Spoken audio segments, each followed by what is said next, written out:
ધારાસભ્ય તરીકે રાજીનામું આપ્યું છે અને એમનું જે આ અંગેનું વક્તવ્ય પણ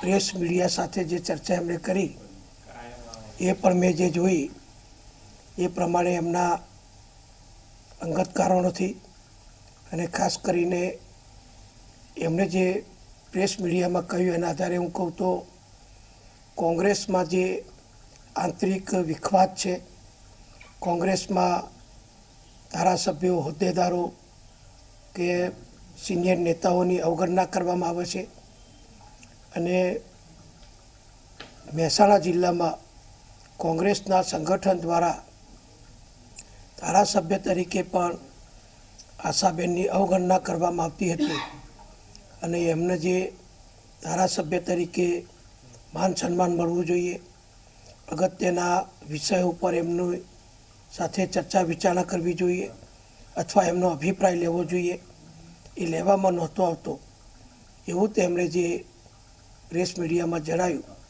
એ જોતાં સ્પષ્ટ થાય છે કે કોંગ્રેસમાં ધારાસભ્ય તરીકે એક સિનિયર કાર્યકર તરીકે તેઓ નારાજ હતા, એમની અવગણના કરવામાં આવતી હતી અને એના કારણે એમણે આજે રાજીનામું આપ્યું હોય એવું જણાય છે.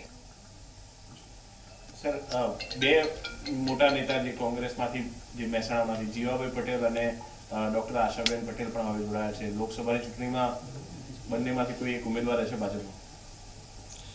તો ભારતીય જનતા પક્ષમાં ઘણા નવા કાર્યકરો, યુવાન હોય એ પણ જોડાય છે અને સામાજિક, શૈક્ષણિક, આરોગ્ય વિષયક કે ધાર્મિક કામગીરીમાં જે સેવા આપતા હોય એવા મહાનુભાવોને પણ અમે વિશેષ આમંત્રણ આપી ભારતીય જનતા પક્ષમાં એમની સેવાઓનો લાભ લઈએ છીએ.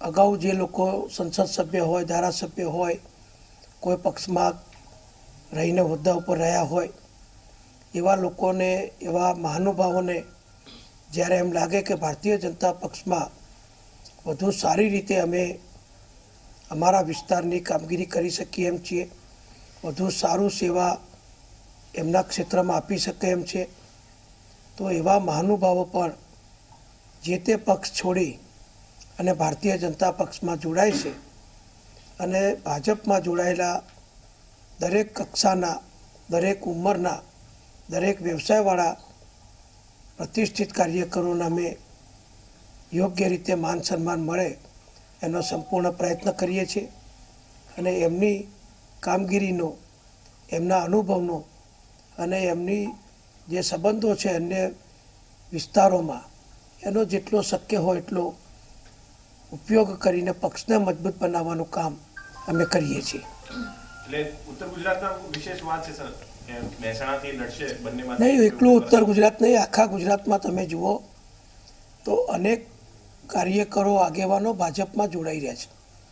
તાજેતરમાં જ હળપતિ સમાજના આગેવાન, પૂર્વ ધારાસભ્ય કુંવરજી હળપતિ પણ ભારતીય જનતા પક્ષમાં જોડાયા. એવા અન્ય આદિવાસી નેતાઓ પણ ભાજપમાં જોડાય છે. સૌરાષ્ટ્રની અંદર પણ અનેક મહાનુભાવો ભારતીય જનતા પક્ષમાં જોડાયા છે અને જે પણ જોડાય એ બધા જ એમની સામાજિક સેવાઓનો લાભ એમના વિસ્તારને વધુ મળે અને એમનું પણ માન સન્માન જળવાય એવા હેતુથી બધા ભાજપમાં જોડાતા હોય છે અને ભારતીય જનતા પક્ષ પણ અમે સૌનો સાથ ને સૌનો વિકાસ એ સૂત્રને સાર્થક કરી વધુને વધુ અનુભવી નેતાઓ ભાજપમાં આવે, ભાજપની શક્તિ, સંગઠન વધુ મજબૂત બને અને અમારી ગુજરાતની ભાજપની સરકાર દ્વારા ગુજરાતની જનતાની વધુ સારી સેવા, વધુ સારું કામગીરી અમે કરી શકીએ એ માટે અમે આવા મહાનુભાવોને આવકારીએ છીએ. 12 વર્ષ માટે કોઈ પણ જનતા પોતાના પ્રતિનિધિત્વની ચૂંટતી હોય છે, આને શું કહેવાય? અધવચ્ચેથી તેનો સાથ છોડવો, ત્યાંના લોકો સાથેનો દ્રોહ કે પછી બગાવત? આ મારો વિષય નથી, જેમને લાગુ પડતું એમને તમે પૂછી શકો છો. આશાબેન ભાજપમાં ક્યાર સુધીમાં જોડાઈ શકે છે? મેં જે પ્રેસ મીડિયામાં એમનું નિવેદન જોયું પત્રકાર પરિષદમાં, એમાં એમણે એમ કહ્યું છે કે અત્યારે હાલ કોઈ પક્ષ સાથે જોડાવા વિશે એમણે કોઈ વિચારણા કરી નથી. એમના ટેકેદારો, એમના સાથીઓ, એમના કાર્યકરો, એમના વિસ્તારના મતદારો અથવા એમને જે ચૂંટણી જીતાડવામાં મદદરૂપ થયા હોય એવા બધા સાથે સંપર્ક કર્યા પછી, એમનો અભિપ્રાય લીધા પછી આશાબેન આગળનો નિર્ણય કરશે એવું એમણે વક્તવ્યમાં જણાવ્યું છે. એટલે અત્યારે ભારતીય જનતા પક્ષમાં એમણે જોડાવાની કોઈ જાહેરાત કરી નથી.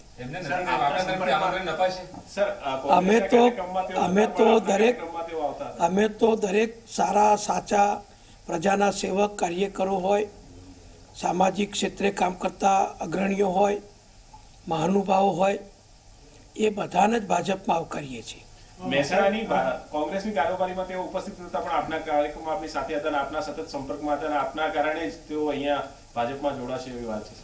ને હું મંત્રી તરીકે, નાયબ મુખ્યમંત્રી તરીકે રાજ્યમાં જ્યાં જ્યાં કાર્યક્રમોમાં જઉં છું ત્યાં સ્વાભાવિક રીતે દરેક પક્ષના ધારાસભ્યોને અમે નિમંત્રણ આપીએ છીએ.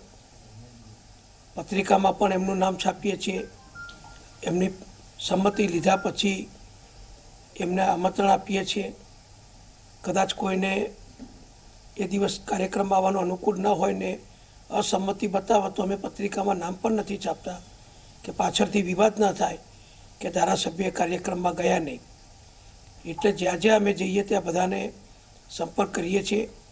મહેસાણાના મારા જેટલા કાર્યક્રમ થયા ત્યાં અનુકૂળતા હોય એ પ્રમાણે આશાબેન પણ ધારાસભ્ય તરીકે ઉપસ્થિત રહ્યા છે.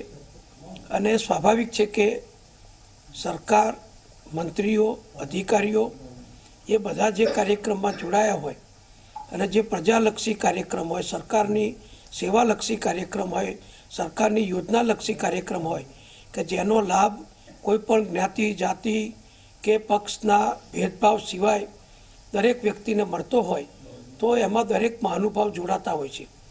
આશાબેન મારા જે કાર્યક્રમમાં મહેસાણામાં છેલ્લે જોડાયેલા એ સારા આરોગ્ય ચકાસણી કાર્યક્રમ કે જ્યાં કરોડો બાળકોની આરોગ્યની ચકાસણી અમારા આરોગ્ય વિભાગ દ્વારા અમે કરીએ છીએ. અને જે બીમાર કે ગંભીર બીમાર બાળકો હોય એમનો સંપૂર્ણ સારવાર, ઓપરેશન, દવા વગેરેનો ખર્ચ 100% રાજ્ય સરકાર ઉપાડી લઈને એવા બાળકોની, વિદ્યાર્થીઓની સરકારી ખર્ચે અમે સંપૂર્ણ સ્વસ્થ થાય ત્યાં સુધી સારવાર કરીએ છીએ.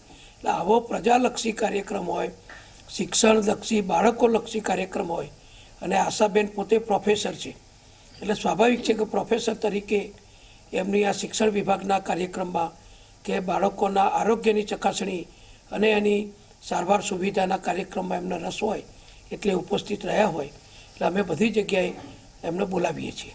આશાબેને જે રીતે વાત કરી છે, ઘણા ધારાસભ્યો હજી નારાજ છે કોંગ્રેસમાંથી, કોઈ હજી સંપર્કમાં ખરા? તમને પણ લાગે છે કે હજી પણ વિકેટો પડી શકે? આ કોઈ ક્રિકેટ મેચ નથી એટલે વિકેટો પડે. ધારાસભ્ય પોતે પણ લાખોના પ્રતિનિધિ, લાખોની જનતાના મતદારોના પ્રતિનિધિ હોય છે. એમનું પણ માન સન્માન યોગ્ય રીતે જળવાય એ જરૂરી છે. કોઈ પણ પક્ષમાં હોય એ જળવવું જોઈએ. અને ધારાસભ્ય પોતાના નેતાઓ સાથે પણ સતત સંપર્કમાં હોય છે. પક્ષના સંગઠનની કામગીરી હોય, વિસ્તારની કોઈ કામગીરી હોય, સરકારની સામાજિક કોઈ અન્ય કામગીરી હોય તો ધારાસભ્યને તો ડગલે ને પગલે નેતાઓ સાથે, પક્ષના સંગઠનના હોદ્દેદારો સાથે સતત સંપર્કમાં રહેવાનું હોતું હોય છે.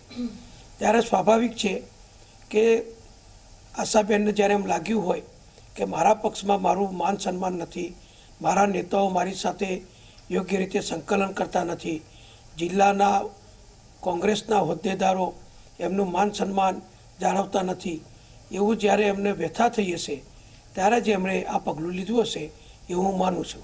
સાહેબ, ખાસ કરીને જોવા જઈએ તો થોડા દિવસ પહેલા ઉત્તર ગુજરાતના પાસના આગેવાનો પણ મુખ્યમંત્રીને મળ્યા હતા, એમનું અભિવાદન કર્યું હતું અને આમને પણ આશાબેને પણ 10% એબીસીને પ્રશંસા કરીને એ પોતે જોડાઈ રહ્યા છે એ પ્રકારની વાત કરી છે. ઉત્તર ગુજરાતમાં હવે પાસથી માંડીને પાટીદાર સમાજ છે એ ભાજપ તરફ વળી રહ્યો છે એવું લાગી રહ્યું છે. જો મોટામાં મોટી જે માગણી હતી એ વડાપ્રધાન શ્રી નરેન્દ્રભાઈ મોદીએ આઝાદીના દાયકાઓ પછી કોઈ પણ પક્ષની સરકાર, મોટે ભાગે કોંગ્રેસની સરકારો રહી છે, એને સામાજિક સમરસતા થાય, જ્ઞાતિઓ વચ્ચે વધુ સંકલન થાય, કોઈ જ્ઞાતિને બીજી જ્ઞાતિ ઉપર ઈર્ષા કે અભાવ ન થાય અને આખા દેશ. તો નાયબ મુખ્યમંત્રી નીતિન પટેલ દ્વારા પ્રેસ કોન્ફરન્સ કરવામાં આવી રહી છે અને આશાબેન પટેલ દ્વારા કોંગ્રેસમાંથી રાજીનામું આપવામાં આવ્યું ધારાસભ્ય પદેથી. તેના મામલે તેમણે પ્રતિક્રિયા આપી.